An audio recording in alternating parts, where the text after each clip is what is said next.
Okay guys, joke's over. Is it spring or what? It's actually, okay. Welcome back to Morning Mindfulness.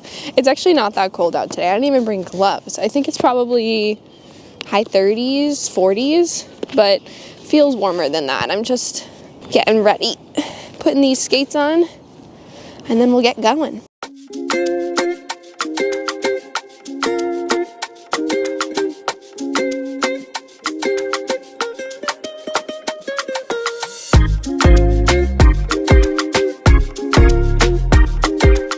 Well, good morning, everyone. We're back. Another morning mindfulness. This is week 9. Can you believe it? I'm very, very excited that I've been consistent for 9 weeks straight. I hope it starts to pay off. I've been getting more subscribers and more views. Not a lot, but it's still exciting.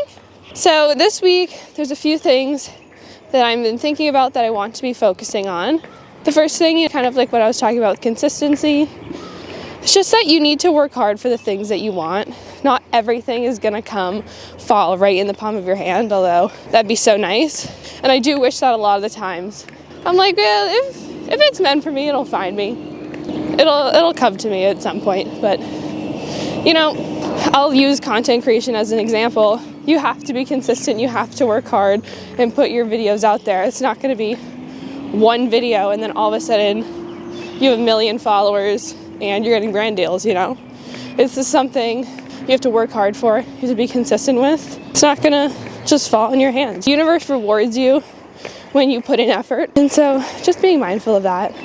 And that it's okay to be passionate about what you want. Like they say, to be cringe is to be free. This week was a little rainy, so I didn't know if I was gonna be able to come out and skate, but here we are. Oh, my buddy from the other day with his dogs is back. Another thing we've been talking about for the last 8 weeks is the fact that I would like to move out relatively soon or in the future. But I've only ever lived in the house that I'm in right now, in my family house. My mom and dad bought this house. My mom was 8 months pregnant with me. And so I've never known anything different. I lived in a dorm room for 1 year, my freshman year, before I transferred back home. It was during COVID. It just wasn't the time for me to be stuck in a dorm, unable to leave my room. And so I never did the whole college experience, so I never learned to live not at my childhood house. And so it is a little bit nerve-wracking. The thought of being in a house that doesn't feel like home, I think, is what's most scary, is that I want to be able to come back to my house after work or after a trip and feel like I'm in my house. Because when I was at school, it felt like my room, but I'd be like, yeah, no, I'd rather be at home. So I think something I've been thinking about is that it's okay to be outside of my comfort zone. You have to be outside of your comfort zone in order to grow. And so if I'm a little uncomfortable for a little bit, that's okay. It's something that I have to learn. It's something that'll just take adjustment. And that's okay. It's okay to be uncomfortable. I think I've been in a transition stage of my life anyways. So there have been bits and pieces where I felt uncomfortable and I've overcome it. So just remembering that it's okay to be uncomfortable. That's something that when I'm at Orange Theory, my coaches say all the time. They want us to be uncomfortable during our workout because that means that we're working hard. As you guys know, I love to travel, but I definitely am a homebody. If I have the option to sleep in my own bed or sleep somewhere else, I'm gonna choose my bed. I have to get uncomfortable with the fact that that's probably not always gonna be the case. And like I said, that's okay. So I just bought flights to go visit my cousin, Dominique, in Dallas. I'm so excited. I just got to see her when we went to Florida a few weeks ago. But she just moved to Dallas with her boyfriend for work, and why not go visit them? I miss when she used to live close, even though it's been a while. She hasn't lived around here for probably 8 years now. However, that doesn't make me miss her any less. I'm gonna go visit her, and then we also have another cousin who lives down there I'm hoping to see, but he's welcoming a little baby boy in April, so he could be in the newborn trenches by then. I like to travel and I like to see my family, So spending money and going to see them doesn't faze me. I think it is part of fostering a community is that you need to show up for them even if they're far away. When people start raising babies, they always say it takes a village, but it absolutely is not just when they're little. It takes a village all the time. There's been lots of moments in my life where I've needed my cousins, my friends, my parents.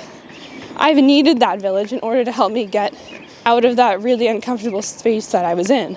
So I think fostering your village in your community is really important. We touched on that a little bit in the last video, but it's something that I've really been trying to be mindful about. That means showing up for people's birthday. That means not canceling plans when you're too tired. Guess what? You have another day you can sleep in. These people are expecting you to be there. You need to be there. They need to know that you're going to be there for them, even when maybe you're not having the best day. Because guess what? It's not always about you. Guys, I might take my sweatshirt off. It's like warm out here. I can't believe it. My family's always been big on community. I just think that's something that I find really important in my life too, is the people that's in it. Since I've been going to Florida and now I'm going to be going to Dallas, I'm flying alone. I do not like it nearly as much as when I get to travel with other people. So that just reminds me of my community. But like one of my friends who I work with, she is going through a breakup and she said, let's go get margs. All of the girls in the group chat said, period, when you want to do it. Showing up for each other when you need it is so important. Building community. You need to show up outside of the phone in the real world because that's really where the community is. It's nice to have people online, but it's also nice to get a hug from your friend when you're going through it, you know? Show up for the people that matter to you because then they will show up in return. That's what I mean by fostering. If you're looking for a community, you need to show up so that they'll show up for you. This is a two-way street. So my birthday is next month, and I'm one of those insufferable type of people where everyone in the whole entire world is going to know that it's my birthday.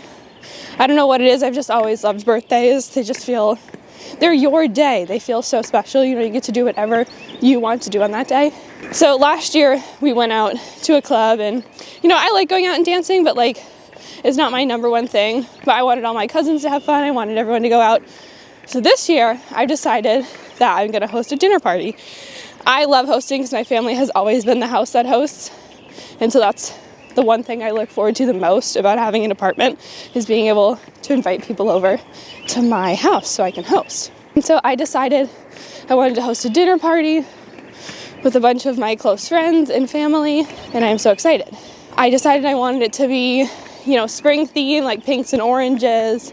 I'm gonna like set up a huge table, decorate flowers, candles, the whole shebang. And when I told everyone I wanted it to be spring formal, like, come dressed up, I want you in a dress, I want the boys in dress pants and whatever.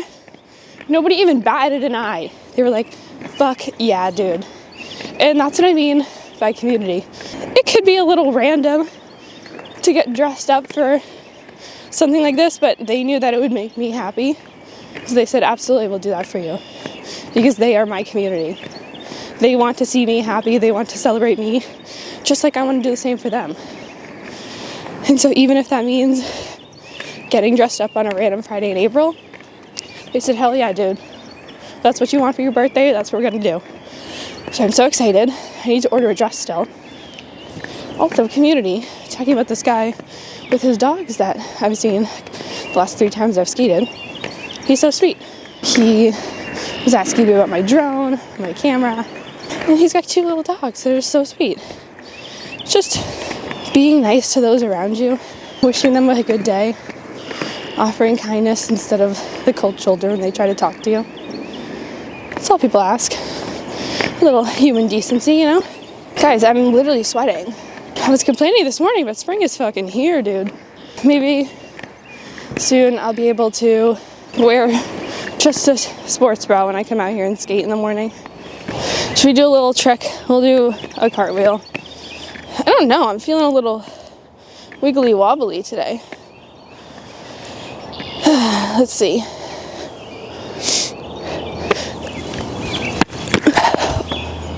Guys, we're not putting that in the vlog. That was horrific.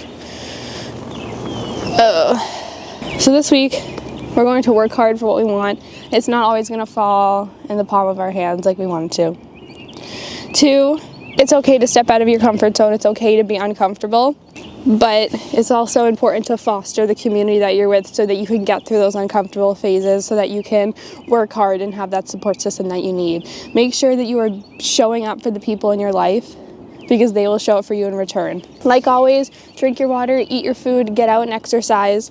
I'm literally starving all of a sudden, so I'm gonna go back home, pack my lunch, and eat a snack.